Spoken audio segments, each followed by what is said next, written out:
Sekarang dari schedule lebih sulit, terus dari segi budget juga agak lebih sulit. Meeting 1 bulan untuk mendapatkan. Serius? Lebih. Buat dapetin di acara apa itu? Ulang tahun Trans? Celebrity Awards. Itu susah banget. Sekian M, ini 100 juta. Ada 10 M. Buat pakai Raffi Ahmad jadi hostnya Oke Bos selama setahun. Bentar gue hitung dulu, gue nggak tahu nih, dulu. Dia akan hitung nih, Briza.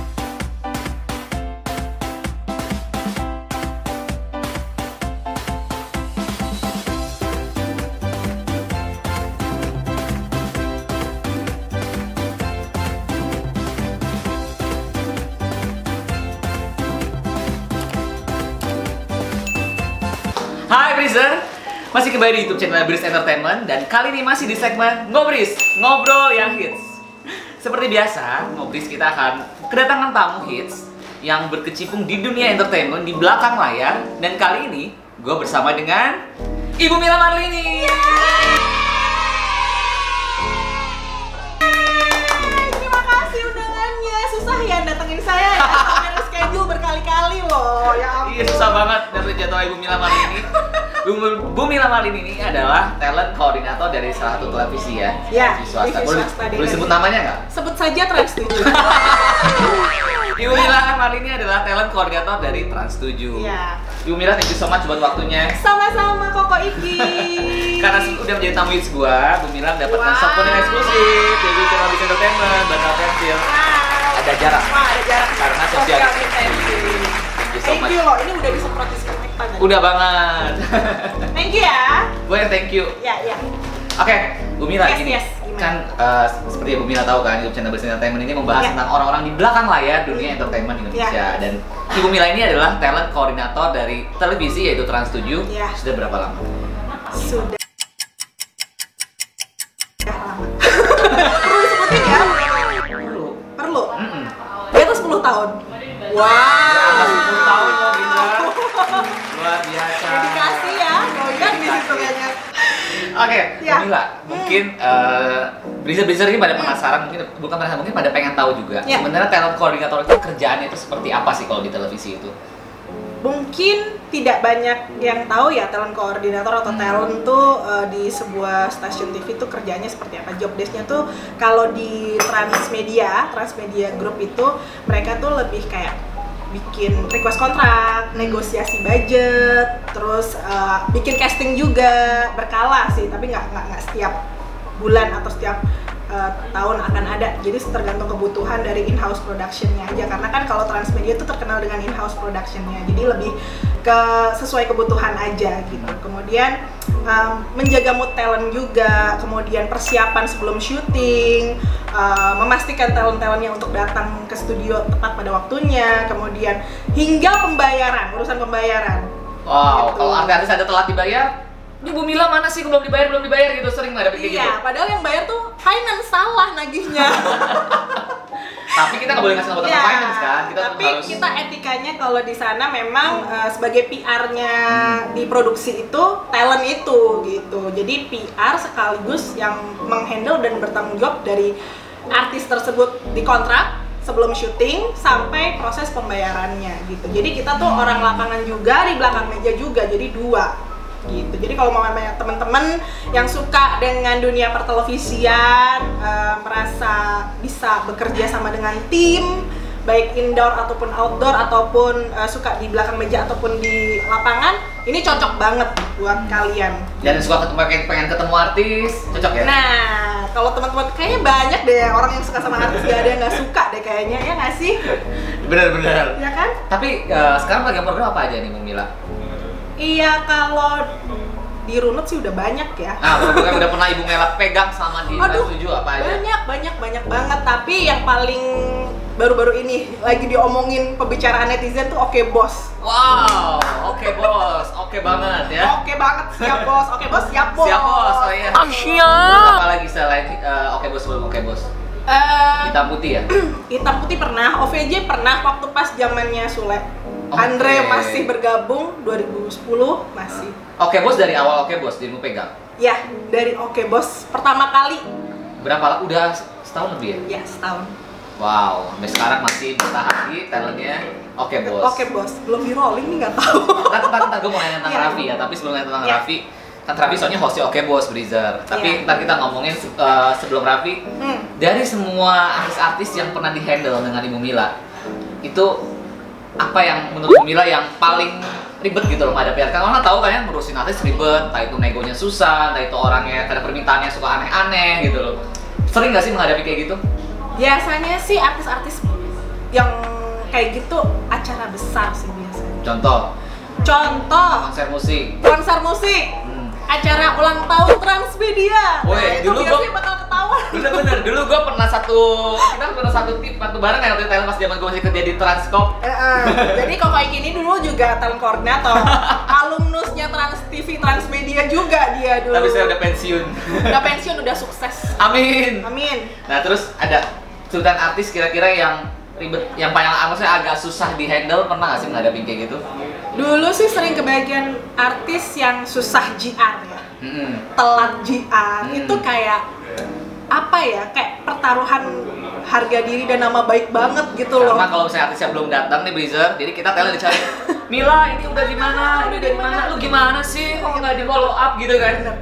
Bahkan aku tuh pernah nyaris tidur tuh kebangun-bangun gara-gara takut artisnya tuh telat. Kalau mamanya menghandle band yang agak besar, bukan agak besar ya, band besar itu jadi kayak deg-degan juga, sempet kebangun-bangun gitu, aduh besok jangan sampai telat, jadi harus ngingetin Mas besok jangan lupa ya, meskipun ke manajernya atau gimana tetap aja kita harus aware juga kan, ibarat kata kita jangan sampai telat, jangan sampai artisnya udah datang dulu kita malah belum datang gitu.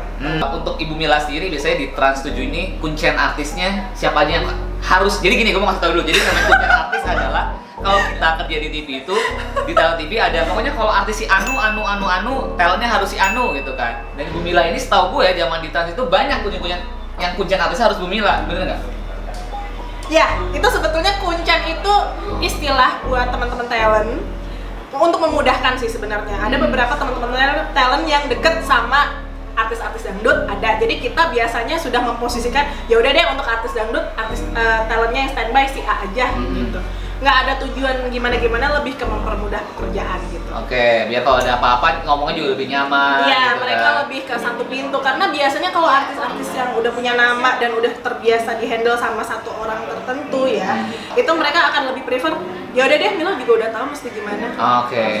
Dan Mila ini adalah kunciannya untuk kayak BCL, untuk Bunga Citra Lestari ya, terus untuk Ungu, bener nggak? Iya, benar, karena dia juga tahu. Siapa lagi? Banyak artis yang kunciannya Ibu Mila ini. Deddy Corbuzier, ya dulu karena talent hitam putih. Iya, karena Siapa dia, lagi? siapa Ariel ya? Noah. Udah disebutin sama dia semuanya, sebenarnya dia tahu biasa, tapi hanya dipertegas saja di sini gitu. Siapa yang paling susah? Di antara nama yang gue sebut, sama diurusin. Susah enggak sih? Yang paling susah di nego. Di antara yang nama yang disebutin tadi. Paling susah yang aduh nego sama dia ini susah banget gitu kan. Sama ya tingkat kesulitannya, tapi kalau mamanya paling susah akhir-akhir ini kayaknya si Noah ya. Paling Noah. susah akhir-akhir ini ya. Susahnya mungkin karena lagi jadwalnya juga susah ya kan. Budget sih. Wow, berapa budgetnya kalau mau nanti TV? Menyo. Budget sih karena kayaknya ganti manajemen atau gimana ya, dibanding yang dulu. Kayak sekarang dari schedule lebih sulit, terus dari segi budget juga agak lebih sulit. Meeting 1 bulan untuk mendapatkan. Serius? Lebih. Buat dapetin di acara apa itu? Ulang tahun Trans? Celebrity Awards. Itu susah banget itu jadi bahas Noah. Nggak apa-apa, kan baru nangkep talentan. Iya. Ini kan kerja dari talent koordinator.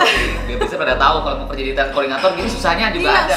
susah. Jadi orang mungkin ngelihatnya atau beberapa bagian departemen ngelihatnya kayak teman-teman talent tuh kalau di lapangan mungkin tidak sehektik teman-teman yang lainnya ya. Jadi lebih ke administrasi tanda tangan kontrak atau penyerahan kontrak, lebih ke seperti itu ya, tidak terlalu yang menguras tenaga banget gitu istilahnya. Tapi ketika kita lagi persiapannya mendapatkan artis yang susah itu, kita meng-arrange meeting, jadi manajernya maunya dihubungin, ya udah dia lewat Mila aja deh, Mila udah ngerti. Nah terus udah gitu top manajemen juga ngatur schedule bos-bos tuh kan nggak gampang juga kan, jadi harus ketemu sampai prosesnya tuh untuk datengin Noah tuh 1 bulan lebih lah. Wow, nih buat pembelajaran juga buat IO atau orang di belakang lain kamu datengin Noah sebulan lebih. Sebulan tuh, jadi jangan sedih karena gue nih di grup Imarindo pada nanya juga, ini gimana sih Noah CP-nya nomornya nggak pernah diangkat nih, gimana, jadi memang harus sabar, benar nggak? Harus sabar dan tahu cara pendekatannya. Tuh kan Blizzard, jadi buat kita mau datengin artis, kita mau ngeluarin budget tinggi juga nggak jaminan. Nggak jaminan nih uang bisa ngundang ya. Nggak jaminan, itu nggak jaminan. Jadi kita harus punya konsep yang emang kuat dan timingnya yang pas. Jadi semua berkesinambungan antara dari konsep yang ditawarkan, kemudian availability-nya, schedule-nya si artisnya tersebut, itu juga semua tuh berkesinambungan, nggak cuman aku punya nih budget sekian, pokoknya dia harus datang. Nggak bisa seperti itu. Bisa. Ilmu nih buat teman-teman IO dan juga teman-teman TV kalau menggunakan data besar kurang lebih seperti ini ya. Sekarang kita bicara tentang programnya Mila sekarang, yaitu program Oke Bos. Yes. Kan lu jadi talentnya Oke Bos udah setahun lebih ya. Oke, buat Mila, selamat ulang tahun, panjang umurnya, sehat selalu, murah rezeki. Mudah-mudahan apa yang belum tercapai di ulang tahun ini tercapai ya. Happy birthday. Selamat ulang tahun Milce. Belum. Hampir setahun lah ya. Ya, hampir setahun. Kemarin pas Vicky ditangkap gimana? Stres gak sih lu? Stres banget. Iya kan Vicky dari awal kan, dari awal Oke Bos kan? Banget. Gimana tuh Pak? Tapi lu udah tahu kalau emang Vicky bakal ditangkap, apa tiba-tiba mau syuting tiba-tiba dia cancel karena ditangkap apa gimana? Enggak, Vicky termasuk orang yang deket juga. Maksudnya dia sama timnya, tim Oke Bos itu memang termasuk yang sangat dekat ya. Jadi dia sebelum ditangkap pun dia sempat cerita, tim ini saya dapat surat panggilan dari kepolisian bla bla bla. Jadi sebelum berita naik kita sebenarnya udah tahu. Kalau kita udah jiwanya infotainment pasti udah beredar dulu sebelum dia ketangkap gitu loh istilahnya. Tapi dirimu nge-keep? Ya kita keep, karena kita menghargai privasi artisnya juga kan. Dikasih lihat dan kita pusingnya adalah program kita streaming. Iya. Dan sedang membangun lagi kan istilahnya dari yang penontonnya dari pagi hari sekarang pindah ke sore kan, jam prime time juga. Jadi itu tantangan yang luar biasa besar juga sih, karena memang karakter Vicky itu kan belum banyak kan yang sudah ada, kebanyakan komedian gitu, karena memang dia tuh punya istilah-istilah yang agak nyeleneh dan nyeleneh ya, maksudnya tidak banyak orang yang punya kebiasaan seperti itu, jadi akhirnya digantikan dengan Onat. Iya, kenapa akhirnya menentukan untuk digantikan dengan Onat, seorang Vicky? Atas dasar apa? Atas dasar keinginan netizen, enggak ya. Jadi gini, memang Oke Bos sempat ada beberapa pergantian wajah baru untuk refreshment seperti yang pernah disampaikan. Oh iya, disampaikan sama Pak Yanto di channel gue sebelumnya yang Sahila diganti Gigi juga. Ya, gitu. Tapi kalau Vicky kan gak ada niat mau diganti kan sebelum itu kan? Tidak, tapi memang ketika kebetulan Vicky agak rajin berkunjung dan bersilaturahmi ya ke kepolisian, jadi kita juga harus berputar mikirnya apa ya kira-kira ya. Tapi memang bukan sebuah hikmah sih. Jadi uniknya Oke Bos ini benar-benar talk show yang memang kalau aku bilang tidak hanya menjual semata-mata bintang tamunya aja kalau aku bilang. Jadi memang co-host dan keseluruhannya tuh memang bagian dari acara. Ada kan memang acara yang talk show kalau aku bilang dia hanya menjual kebanyakan menjual bintang tamunya kalau menurut saya. Tapi kalau mamanya ini tuh memang benar-benar co-hostnya penting, sampai home band-nya pun dilibatin sekarang, jadi semua adalah satu kesatuan, jadi teamwork-nya tuh berasa banget, bukan ini acaranya si Raffi doang, ini acaranya Nagita doang, enggak. Jadi semua bagian itu punya porsinya masing-masing. Oke ya, ini buat home band dan buat Onat. Yes. Jadi bakalan Siap. Dan thanks God-nya, Onat itu meskipun masih ada pro dan kontra gitu, maksudnya kenapa nggak si Billy Saputra sih, atau sempet ada sebutan Deddy Sunandar gitu kan, kenapa mesti dia, karena dia memang kalau kita bilang wajah baru yang bisa mengimbangi Raffi juga, dan warna baru buat Oke Bos. Kalau dilihat, kalau coba lihat tayangannya deh, itu menjadi suatu hal yang dia tidak meniru gayanya Vicky, tapi dia punya ciri khas sendiri, ciri khas dan unik sendiri gitu. Tapi ada kemungkinan mau diganti mau diganti dengan Billy? Soalnya nih banyak yang kemarin pada komentar juga ganti Billy dong, ganti Billy Saputra karena Raffi ini sama Billy kan orang pada taunya. Karena gini juga sih, karena memang ada kaitannya sama almarhum Olga mungkin. Iya. Mungkin jadi fans-fansnya yang terdahulu Olga masih pindah. pengennya yaudah masih ada kaitannya sama almarhum Olga, Billy gitu. Mungkin kayak gitu kali ya. Gitu. Makanya ada masukan kenapa Kak Billy aja. Memang kalau di acara yang terdahulu kan memang deketnya Billy, Tara, Iya, Chan, sepaket ya kan itu. satu paket ya, mereka tuh kayak Iya. udah satu grup yang istilahnya yang udah ya udah ketebak pasti kumpulannya itu lagi gitu. Jadi mungkin ada kerinduan sosok almarhum juga, bisa juga sih. Tapi ada niatan mau Billy dipakai di Oke Bos. Ada planning, ada cek schedule, ada cek budget. Kasih tahu nggak ya? Ada. Ada kemungkinan di situ juga tuh. Jadi buat para Blizzard main pada komen pengen Billy, pas gue bikin konten sama Pak Yanto tuh pada komen, pada minta Billy dong di Billy Pak dong. Yanto apa segala macem. Ada Intinya, kemungkinan. intinya sih kita pengen ngasih yang terbaik buat pemirsa. Tapi bener gak sih yang kata Pak Yanto bilang Raffi kok sama kru Oke Bos itu royal banget sampai dibeliin sate Taichan 2 juta kemarin, terus itu bener nggak sama kru juga? Iya sih emang. Bener. Bener. Ya gini, ketika memang dia merasa nyaman dan memang dia pengen memberikan sesuatu itu tanpa diminta pun kadang-kadang dia suka kita pesen apa nih gitu. Ada asistennya Sesen ya, Sensen ya. Itu Sensen pesen ini. Bahkan bukan sate Taichan aja, kadang kopi kenangan atau apa. Bahkan yang terakhir nih Holy Caustic. Gila. Wow. Kalau yang sate Taichan itu sampai ke makeup artis, sampai ke bagian yang di depan-depan itu emang kebagian semua beneran itu beneran. Jadi kalau mau dia sampai bilang 2 juta, iya bisa aja sih gitu. Iya. Nah sekarang bicara Raffi di Oke Bos, jadi kan nego budget Raffi kan berarti kan sebagai talent kan. Susah nggak sih nego Raffi Ahmad? Ya kalau artis besar biasanya pasti susah. Susahnya gimana? Susahnya dia merasa punya nama besar, pasti punya bargain position, dan itu nego artis yang udah punya nama sama yang bukannya mengecilkan ya, artis yang udah punya nama biasanya pasti punya trik tersendiri karena dia sering bernegosiasi dengan banyak TV, jadi dia udah tahu bagaimana memposisikan dirinya, jadi dibilang susah ya susah. Negonya sama Prio waktu itu? Negonya ke Prio iya, tapi bahkan kadang-kadang sama tebus aja. Apa berarti negonya sama manajer ya kan sama Prio kan waktu pas mau dapetin di Raffi? Iya. Berapa budget tuh kisarannya biar orang-orang TV kalau mengundang Raffi Ahmad tahu nih kira-kira? Ya segitu.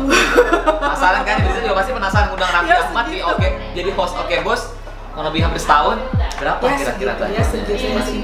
Ya segitu lah. 2 digit lah, 3 digit. Enggak lah. 2 digit. Enggak. Pasti lah 2 digit pasti ya.